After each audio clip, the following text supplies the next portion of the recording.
తెలుగు బుల్లితెరలో ఇప్పటి తరం యువత అనసూయ, రష్మి, శ్రీముఖి అంటూ అలవాటు పడిపోయినప్పటికీ సుమా, ఝాన్సీ లాంటి సీనియర్లు కూడా మరోవైపు తమ సత్తా చాటుతూనే ఉన్నారు. అయితే వీరందరికంటే ముందుగానే ఎంట్రీ ఇచ్చిన రియాలిటీ షోలతో సత్తా చాటింది ఉదయభాను. హృదయాంజలి, వన్స్ మోర్ ప్లీజ్ అంటూ నేరుగా జనాల దగ్గరికి రీచ్ అయ్యే కార్యక్రమాలతో ఆకట్టుకుంది. మధ్యలో అడపాదడపా సినిమాలు చేసినప్పటికీ ఆమె పూర్తిగా యాంకరింగ్ కు గుడ్ బై చెప్పి డాన్స్ షోలలో యాంకరింగ్, ఐటమ్ సాంగ్ల వైపు మళ్ళింది. అయితే ఈ ఏడాదిన్నరకి మాత్రం ఆయన పూర్తిగా కనిపించకుండా పోయింది. అనూహ్య పరిస్థితిలో చిన్నతనంలోనే వివాహం, ఆపై విడాకులు తీసుకున్న ఉదయభాను ఆపై 2004లో తల్లిని ఎదిరించి మరి విజయ్ కుమార్ అనే వ్యక్తిని ప్రేమ వివాహం చేసుకుని వార్తల్లోకి ఎక్కింది. పరిస్థితులు సర్దుమణిగాక అంత హ్యాపీగా ఉండడంతో అలా 12 ఏళ్ల పాటు యాంకరింగ్లోనే కొనసాగింది.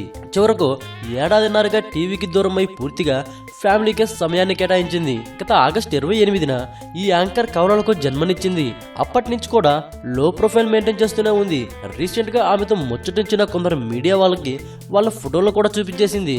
యువి నక్షత్ర, భూమి ఆరాధ్య అనే పేర్లు పెట్టినట్లు కూడా చెప్పేసింది.